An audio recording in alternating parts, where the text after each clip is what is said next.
কুণাল ঝড় যেন কিছুতেই থামতে চাইছে না। ফের বিস্ফোরক কুণাল ঘোষ। গতকালই তৃণমূলের পদ থেকে ইস্তফা দিয়েছেন কুণাল ঘোষ। কুণাল ঘোষ ইস্তফা দেওয়ার পরপরই কিন্তু বোমা ফাটিয়েছিলেন, সংবাদ মাধ্যমের সামনে মুখ খুলে বিস্ফোরণ ঘটিয়েছিলেন কুণাল ঘোষ। আর আজ কিন্তু ফের মুখ খুললেন, ফের বিস্ফোরক কুণাল ঘোষ। তৃণমূলের মধ্যে বিদ্রোহ শুরু কুণাল ঘোষের। এই মুহূর্তের সবচেয়ে বড় খবর, নেতার স্বার্থপর এমনই কিন্তু দাবি করেছিলেন, শেখ শাহজাহানের সাথে তুলনা করেছিলেন সুদীপ ব্যানার্জিকে। আর এবার কিন্তু সরাসরি সুদীপ ব্যানার্জিকে গ্রেপ্তারের দাবি এই মুহূর্তের সবচেয়ে বড় খবর। আবারও কিন্তু বড়সড় বোমা ফাটালেন কুণাল ঘোষ। লোকসভা ভোটের আগে কিন্তু চরম অস্বস্তিতে তৃণমূল কংগ্রেস। তৃণমূলের মধ্যে অন্তর্দ্বন্দ্ব কলহ কিন্তু একেবারে প্রকাশ্যে। তাতেই কিন্তু চরম অস্বস্তিতে স্বয়ং মুখ্যমন্ত্রী মমতা ব্যানার্জি। উত্তর কলকাতার সাংসদ তথা তৃণমূলের সাংগঠনিক জেলা সভাপতি সুদীপ বন্দ্যোপাধ্যায়ের বিরুদ্ধে শুক্রবারই ক্ষোভ উগরে দিয়েছিলেন কুণাল ঘোষ। শনিবার এক্স হ্যান্ডেলে সুদীপের বিরুদ্ধে ফের তোপ দাগলেন তিনি। উত্তর কলকাতার সাংসদ সুদীপ বন্দ্যোপাধ্যায়কে নিয়ে ফের বিস্ফোরক কুণাল। তিনি লিখেছেন, সুদীপ বন্দ্যোপাধ্যায়ের ব্যাঙ্ক অ্যাকাউন্ট এবং তার হয়ে ভুবনেশ্বরের অ্যাপোলো হাসপাতালের বিল মেটানোর নথি খতিয়ে দেখা প্রয়োজন। তিনি যখন বন্দী ছিলেন তাকে বড় অঙ্কের টাকা দেওয়া হয়েছিল নাকি তার হয়ে হাসপাতালের বিলকেও মিটিয়ে দিয়েছিল, তদন্ত করে দেখতে হবে। যদি প্রমাণ পাওয়া যায় তবে কয়লা দুর্নীতির সঙ্গে ওই টাকার যোগ থাকতে পারে। সেক্ষেত্রে তদন্তের স্বার্থে সুদীপকে গ্রেপ্তার করা উচিত। যদি কেন্দ্রীয় তদন্তকারী সংস্থা এটি এড়িয়ে যায় আমি আদালতের দ্বারস্থ হব। প্রসঙ্গত, গতকাল নিজে থেকেই মুখপাত্র এবং রাজ্য সাধারণ সম্পাদকের পদ ছেড়েছেন কুণাল ঘোষ। যদিও দল তার পদ ছাড়া নিয়ে এখনও কোনো সিদ্ধান্ত নেয়নি, তবে অন্য দলে নয় তৃণমূল কংগ্রেসেই তিনি আছেন বলে জানিয়েছিলেন কুণাল। এদিন দুপুরে তৃণমূলের ব্রিগেড সমাবেশের আয়োজনের এক মিছিলেও যোগ দেবেন বলে জানিয়েছেন তিনি। শুক্রবারই তিনি সুদীপের বিরুদ্ধে ক্ষোভ উগরে দিয়েছিলেন, যদিও সুদীপ এই বিষয়ে কোনো প্রতিক্রিয়া এখনও পর্যন্ত জানায়নি। তার মধ্যেই কিন্তু ফের বিস্ফোরক কুণাল ঘোষ। এবার কিন্তু উঠল সরাসরি দুর্নীতির অভিযোগ। কয়লা পাচার মামলায় সুদীপ ব্যানার্জিকে জড়িয়ে কিন্তু বোমা ফাটালেন কুণাল ঘোষ। সুদীপ ব্যানার্জি যখন বন্দী ছিলেন, যখন গ্রেপ্তার হয়েছিলেন, তখন তাকে বড় অঙ্কের টাকা দেওয়া হয়েছিল নাকি তার হয়ে হাসপাতালের বিলকেও মিটিয়ে দিয়েছিলেন, তদন্ত করতে হবে এবং দেখতে হবে। যদি প্রমাণ পাওয়া যায় তবে কয়লা দুর্নীতির সঙ্গে ওই টাকার যোগ থাকতে পারে। কয়লা পাচার মামলার টাকা গেছে সুদীপ ব্যানার্জির কাছে, এমনই কিন্তু বিস্ফোরক দাবি। রাজ্যে গরু পাচার, কয়লা পাচার, শিক্ষক নিয়োগ দুর্নীতি থেকে শুরু করে পুরসভার নিয়োগ দুর্নীতি, রেশন দুর্নীতিকাণ্ডে তোলপাড় একেবারে রাজ্য রাজনীতি। গ্রেপ্তার হয়ে জেলে আছেন প্রাক্তন শিক্ষামন্ত্রী পার্থ চ্যাটার্জি, জ্যোতিপ্রিয় মল্লিক থেকে শুরু করে একাধিক হেভিওয়েট নেতা, মন্ত্রী, বিধায়করা, একাধিক হেভিওয়েট শিক্ষাকর্তারা।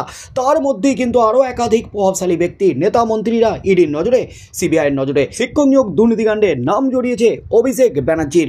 কালীঘাটের কাকু সূত্র ধরে অভিষেক ব্যানার্জির সংস্থা লেপস অ্যান্ড বাউন্ড ফেঁসে গেছে। শুধু অভিষেক ব্যানার্জি নয়, পুরো পরিবারকেই নোটিশ পাঠিয়েছিল ইডি। তাদের সম্পত্তির খতিয়ান জমা দিয়েছে ইডির দপ্তরে। তার মধ্যেই কিন্তু এবার বোমা ফাটালেন সুদীপ ব্যানার্জিকে নিয়ে কুণাল ঘোষ। এবার কিন্তু সরাসরি উঠল সুদীপ ব্যানার্জিকে গ্রেপ্তারের দাবি। গ্রেপ্তার করতে হবে সুদীপ ব্যানার্জিকে। টুইটারে পোস্ট করে কিন্তু ফের বোমা ফাটালেন কুণাল ঘোষ। কারণ সুদীপ ব্যানার্জির হাসপাতালের বিলকে মিটিয়েছিল যখন তিনি বন্দী ছিলেন, তখন তাকে মোটা অঙ্কের টাকা দেওয়া হয়েছিল, এমনই কিন্তু বিস্ফোরক দাবি করলেন কুণাল ঘোষ। দলেরই সাংসদ সুদীপ বন্দ্যোপাধ্যায়ের ইডি সিবিআই তদন্তের দাবি তুললেন এবার কুণাল ঘোষ। প্রাক্তন তৃণমূল মুখপাত্রের দাবি, সুদীপ যখন হেফাজতে ছিলেন তাকে টাকা দেওয়া হয়েছে, মোটা অঙ্কের টাকা দেওয়া হয়েছিল কিনা, আর সেই টাকার সঙ্গে কয়লা পাচারের যোগ আছে, এমনই কিন্তু বিস্ফোরক দাবি করলেন কুণাল। সাংসদ সুদীপ বন্দ্যোপাধ্যায়ের ব্যাঙ্ক অ্যাকাউন্ট এবং তার তরফে এমস ভুবনেশ্বরে টাকা প্রদানের বিষয়ে তদন্ত করতে হবে। তাঁর ব্যাঙ্ক অ্যাকাউন্টের লেনদেন খতিয়ে দেখার দাবি তুললেন কুণাল ঘোষ। সুদীপ বন্দ্যোপাধ্যায় কোনো টাকা পেয়েছেন কিনা এবং ভুবনেশ্বর এমসে তিনি যে টাকা দিয়েছেন সেই টাকার উৎস কী, সেই টাকার সাথে কয়লা পাচারের কালো টাকার যোগ আছে কিনা খতিয়ে দেখতে হবে। ইডি সিবিআইকে তদন্ত করতে হবে। যদি তদন্ত না করে তাহলে আদালতের দ্বারস্থ হব, এমনই কিন্তু বিস্ফোরক দাবি করেছেন। সামনেই লোকসভা ভোট। লোকসভা ভোটের আগে যখন সমস্ত রাজনৈতিক দলগুলি নিজেদের প্রচার শুরু করে দিয়েছে, বিরোধীদের চাঁচা ছোলা ভাষায় আক্রমণ শানাচ্ছে, বিরোধীর নেতা নেত্রীদের দুর্নীতি ছাড়াও একাধিক ইস্যুকে খাড়া করে যখন প্রচার শুরু করে দিয়েছে, ঠিক তখন তৃণমূলের মধ্যে নিজেদের মধ্যেই কিন্তু দ্বন্দ্বে একেবারে জেরবার। তৃণমূলের হেভিওয়েট নেতা, মমতার বিশ্বস্ত সৈনিক কুণাল ঘোষ তৃণমূল সাংসদের বিরুদ্ধে বোমা ফাটালেন। তৃণমূল সাংসদের দুর্নীতি নিয়ে কিন্তু বোমা ফাটালেন। যখন তৃণমূলের একাধিক হেভিওয়েট সাংসদ, বিধায়করা, নেতারা তারা জেলে রয়েছে নিয়োগ দুর্নীতি থেকে শুরু করে একাধিক দুর্নীতিকাণ্ডে, একাধিক নেতা মন্ত্রীর বিরুদ্ধে উঠেছে দুর্নীতির অভিযোগ, ঠিক তখনই কিন্তু আবারও আগুনে ঘি ঢালার মতো একেবারে বিরোধীদের হাতে বড় সড়ো অস্ত্র তুলে দিলেন কুণাল ঘোষ। এমনই মনে করছেন রাজনৈতিক মহল। কুণাল ঘোষের ইস্তফা দেওয়ার পরপর এখনও তৃণমূলের তরফ থেকে, তৃণমূল হাইকমান্ডের তরফ থেকে কোনো প্রতিক্রিয়া আসেনি। মমতা ব্যানার্জি, অভিষেক ব্যানার্জি এখনও মুখ খোলেননি। তার মধ্যেই কিন্তু তিনি জানিয়েছেন তিনি তৃণমূলে আছেন, কিন্তু তৃণমূলে থেকে তিনি কিন্তু রীতিমতো বিদ্রোহ শুরু করেছেন। সারদা কাণ্ডে গ্রেপ্তারের পরপর কিন্তু বোমা ফাটিয়েছিলেন কুণাল ঘোষ। তারপর জেল থেকে ফিরে আবারও শেষমেশ ফিরে এসেছিলেন, প্রত্যাবর্তন করেছিলেন তৃণমূলে।